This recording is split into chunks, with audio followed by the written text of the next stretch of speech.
Dan ketahuilah bahwa keselamatanmu di dunia dan di akhirat ada pada ridho suamimu. Ya, dari mana kabar ini kami dapatkan? Dari yang datang dari Rasulullah sallallahu alaihi wasallam dalam banyak hadisnya. Begitu dimudahkan kunci surga bagi kaum wanita. Kunci surga dimudahkan, disederhanakan bagi kaum wanita. Di hadis yang diriwayatkan Abdurrahman bin Auf radhiyallahu anhu dan lain-lain, riwayat Imam Ahmad, Tirmidzi dan lain-lain.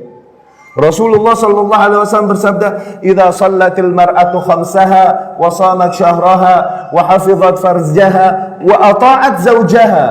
Apabila seorang wanita sempurnakan sholatnya yang 5 waktu, Ramadannya yang 1 bulan puasa, kemudian dia jaga harga dirinya dengan baik, setelah itu ata'at zawjaha, dia taati suaminya, kilalaha, dikatakan kepada wanita demikian, udkhulil jannah min ayyi abwabil jannati syi'at, masuklah kalian ke dalam surga dari pintu surga manapun kalian mau, masuklah kalian ke dalam surga. Lihat, 4 hal. Sholatnya beres, puasa Ramadannya kelar, apalagi ditambah sholat sunnah, apalagi ditambah puasa sunnah.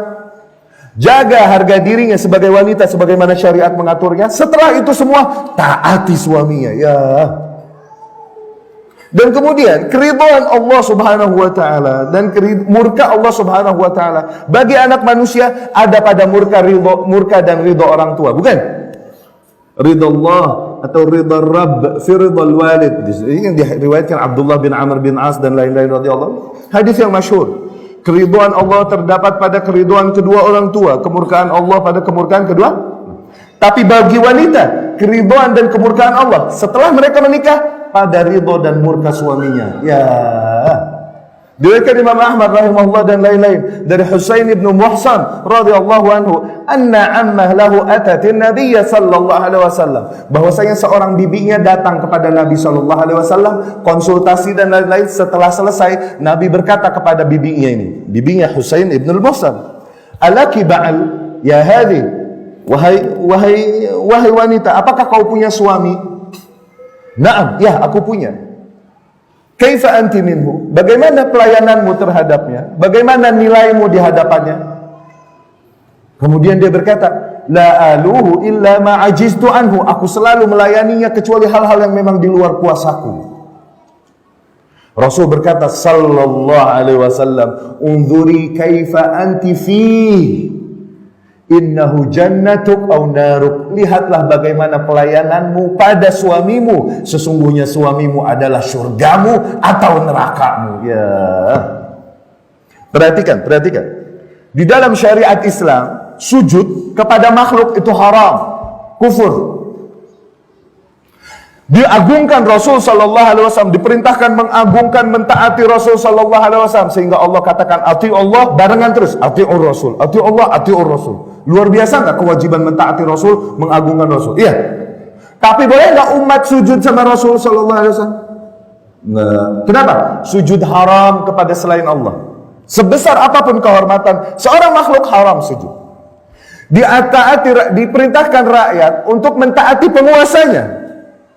Ati'u Allah wa ati'ur Rasul wa ulil amri minkum. Iya kan?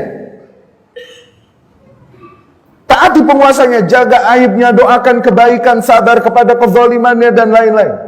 Diperintahkan, diagungkan sedemikian besar penguasa. Tapi bolehkah sujud, seorang rakyat sujud kepada penguasanya? Boleh? Haram. Diperintahkan anak-anak untuk menghormati orang tuanya. Ya, wabil walidaini ihsana, dan berbuat baik, berbakti kepada orang tua.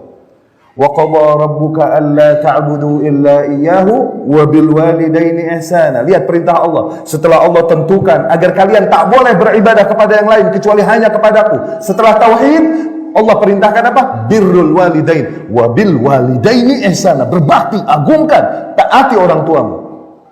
Tapi bolehkah anak sujud sama orang tua? Sungkem, haram. Gak boleh. Kenapa? Gak boleh bersujud kecuali kepada Allah, semulia apapun. Tapi istri kepada suami, ya, Rasul sallallahu alaihi wasallam bersabda, "Lau amur ahadan, andai saja boleh aku perintahkan seseorang sujud kepada sesuatu, tidak aku perintahkan kaum sujud pada nabinya. Tidak aku perintahkan rakyat sujud pada penguasanya. Tidak aku perintahkan anak sujud kepada orang tuanya. Niscaya, kalau boleh, nggak boleh. Tapi kalau boleh, aku perintahkan para istri sujud kepada suaminya. Li'idhami haqqihim alaihin. Karena besarnya hak-hak mereka atas istri-istrinya. Maka terimalah syariat Islam yang mengatur baktimu kepada orang tuamu sebagai bentuk penyelamatan dirimu, penghapus dosa-dosamu. Sisanya Allah akan banyak mentolerir kekeliruan-kekeliruan kaum wanita, terutama kekeliruan-kekeliruan yang sifatnya memang berangkat dari sifat mereka dan fitrah mereka sebagai wanita.